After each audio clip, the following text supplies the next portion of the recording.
character is more important than charisma in leadership.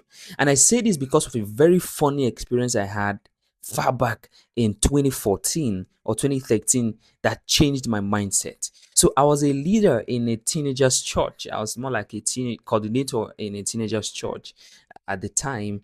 And I thought basically at that time that leadership was about telling people to do, being at the spotlight. It was about the ability to speak eloquently. I just thought that leadership was being in control. And I was asked to take a session in a workers' retreat. And I was speaking so beautifully. I even quoted the scriptures that said that our words should be seasoned with salt, and to administer grace to people. I said leaders are not supposed to have ego. I said leaders are supposed to speak with respect. I finished and people were clapping, people were celebrating my thoughts. But there was a young lady who walked up to me and said to me, "Mr. Samuel, I have a problem with your teaching." And I said, "Why?" She said, "Are you exempt from your teaching because you are our leader?"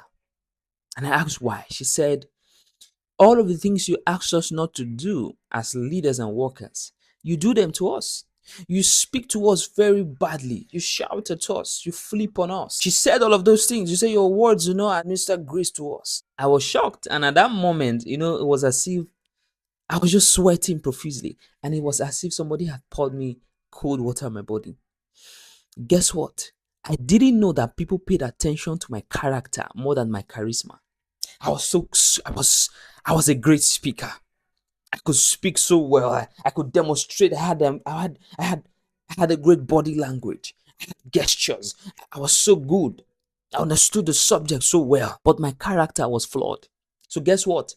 Three things I began to do. I began to change my attitude towards leadership. So before I said anything to somebody, I thought about it so well and then put myself in the person's shoes. I put myself in the receiver's shoes before I communicated. Number two, I placed value on people more than I placed so much value on my ego.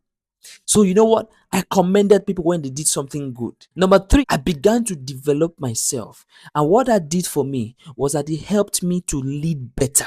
So I took my mindset away from the stage and I began to work on myself. The stage is not the most important place for every leader. The stage is where the leader manifests all of the virtues and values he has built inside of himself. Share this video to any leader who needs this piece of advice.